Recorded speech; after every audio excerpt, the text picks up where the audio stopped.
bienvenido a mi canal. El tema de ahora es la introducción a la endocrinología. La primera idea que debemos hacernos sobre endocrinología es que es la comunicación química que se da a nivel intercelular, es decir, entre célula y célula. Para ello, veamos los tipos de comunicación por mensajeros químicos que ocurren en nuestro sistema. Uno de esos tipos es el neural. Este consiste en que la neurona secreta una sustancia hacia el espacio sináptico y ésta interactúa con un receptor a nivel local. El tipo endocrino, en el cual una célula productora libera su hormona hacia el torrente circulatorio y esta es llevada hacia la célula efectora que se encuentra lejos del tejido de producción. En el tipo neuroendocrino, este se va a diferenciar del tipo neural porque la neurona libera su hormona hacia el torrente circulatorio y esta luego es arrastrada hacia células efectoras a nivel remoto. Veamos el tipo parácrino. En este, la célula va a liberar su sustancia y esta sustancia va a estimular receptores de células vecinas, es decir, tejidos adyacentes al tejido productor. En el tipo autócrino ocurre que la célula libera una sustancia que interactúa con receptores que están en la membrana de la misma célula productora. Y por último tenemos a las citocinas, que son un conjunto de proteínas que actúan de manera autócrina, parácrina y endócrina. ¿De qué están hechos esos mensajeros? Veamos la estructura química de esas hormonas. Las podemos agrupar en tres clasificaciones: las proteicas, los péptidos, en los cuales vamos a tener a la hormona liberadora de tirotropina, a la hormona del crecimiento y a la prolactina. El siguiente grupo son las esteroideas. Aquí entran el cortisol, la aldosterona a nivel de la corteza suprarrenal, la testosterona, los estrógenos y la progesterona a nivel gonadal. El tercer grupo son las derivadas del aminoácido tirosina.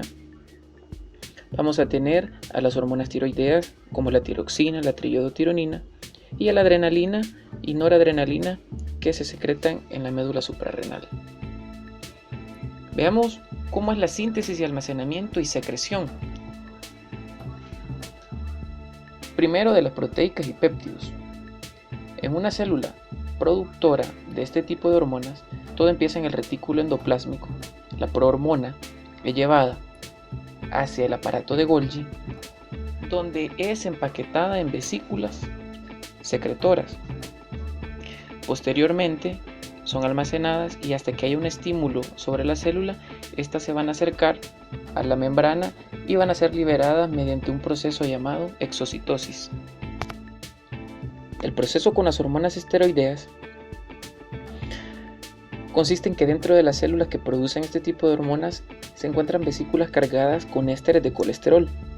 A partir de este sustrato se produce lo que es la hormona activa, pero esta no va a ser almacenada, sino que simplemente pasa al espacio extracelular por medio de la difusión simple. ¿Qué ocurre con las tiroideas? Todo el proceso empieza con el aminoácido tirosina, que ingresa en el retículo endoplásmico para fabricar lo que sería la prohormona. Luego es llevada al aparato de Golgi, donde se va a empaquetar en vesículas que en su interior van a contener lo que es el precursor de tiroglobulina.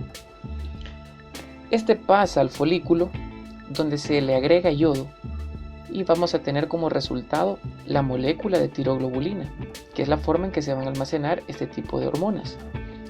Posteriormente la tiroglobulina entra por pinocitosis dentro de la célula tiroidea y es escindida por las proteasas en T3 y T4. Posteriormente estas son difundidas hacia el espacio extracelular sin gasto de energía. Veamos cómo es en las catecolaminas, al igual que en las tiroideas.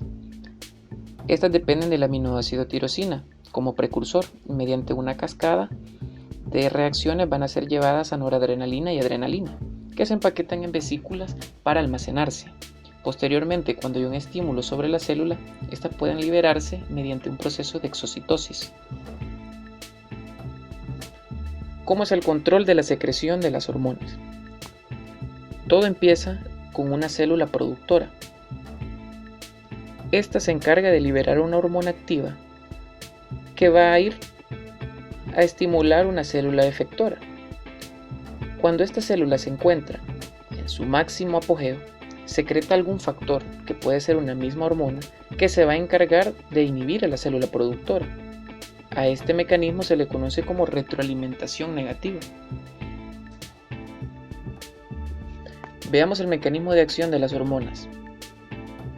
Lo podemos dividir en dos: las que interactúan con receptores de membrana, que en este caso la hormona no es capaz de llegar dentro de la célula, sino que forma el complejo hormona-receptor fuera en la membrana, y aquí vamos a tener a las proteicas, peptídicas y las catecolaminas. Estas necesitan de un segundo mensajero que les ayude después de la membrana, como son el adenosín monofosfato cíclico, los fosfolípidos de membrana y el complejo calcio-calmodulina.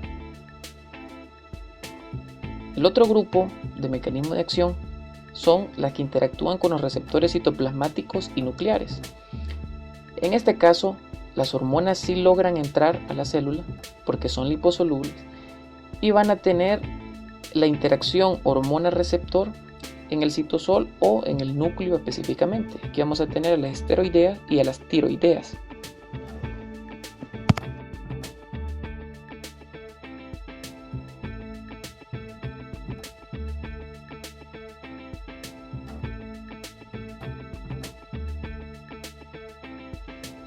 ¿Cómo determinamos las concentraciones de hormonas en la sangre? Un método que se utiliza es el radioinmunoanálisis. Para este vamos a necesitar un anticuerpo específico de hormona, una hormona radiactiva y la muestra de plasma a cuantificar. ¿Cuál es el fundamento de este análisis? Consiste en que la hormona que se encuentra en el plasma, junto con la hormona radiactiva que hemos añadido, compiten por unirse con el anticuerpo que nosotros hemos agregado a este análisis. Ahora, no sabemos la concentración de la hormona, pero sí sabemos que se va a unir en mayor medida al anticuerpo que la hormona radiactiva. Entonces, el parámetro que vamos a utilizar para cuantificar es que la hormona radiactiva unida al anticuerpo va a ser inversamente proporcional a la hormona natural que se encuentra en el plasma. Otro tipo es el ELISA. Para este método vamos a necesitar dos anticuerpos monoclonales y un anticuerpo marcado con enzima. ¿Cuál es el fundamento de este método? Todo consiste en que los anticuerpos monoclonales se unen en diferente sitio a la hormona natural, es decir, a la hormona que estamos cuantificando. Posterior a un lavado, estos se solidifican y podemos agregar un tercer anticuerpo cargado con enzima.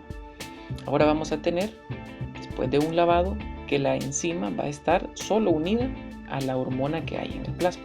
Posteriormente agregamos un sustrato y la enzima va a catalizar una reacción dándonos un producto. Entonces el parámetro que vamos a tener es que la cantidad de producto es directamente proporcional a la cantidad de hormona que hay en sangre. Hasta aquí el video. Muchas gracias.